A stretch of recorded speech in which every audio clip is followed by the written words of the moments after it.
ঘন কুয়াশার কারণে রাজবাড়ীর দৌলতদিয়া পাটুরিয়া নৌ রুটে দীর্ঘ ৯ ঘন্টা ফেরি চলাচল বন্ধ থাকার পর ফের স্বাভাবিক হয়েছে। সকাল ৮টায় কুয়াশার ঘনত্ব কমে আসায় এ নৌ রুটে ফেরি চলাচল চালু করে বিআইডব্লিউটিসির দৌলতদিয়া ঘাট কর্তৃপক্ষ।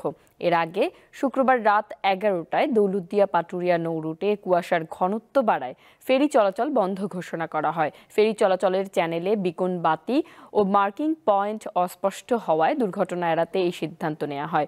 এ সময় দৌলতদিয়া ঘাট প্রান্তে কয়েকশো পণ্যবাহী ট্রাক, কাভার্ড ভ্যান, অর্ধশত মাইক্রোবাস ও অর্ধশত যাত্রীবাহী বাসের যাত্রীরা পড়েন চরম দুর্ভোগে। পাকগাছা থেকে বাস নিয়ে আসছি দৌলতদিয়া ঘাটে রাত ১২টায়, সকাল ৮টা পর্যন্ত আটকা আছি।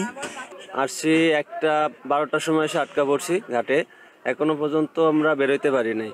এখানে মোটামুটি টয়লেট বাথরুম বেশ দূরে, অনেকটা এই কাউন্টারের কাছে, এখান থেকে অনেকটা দূর হয়ে যায় আমাদের জন্য।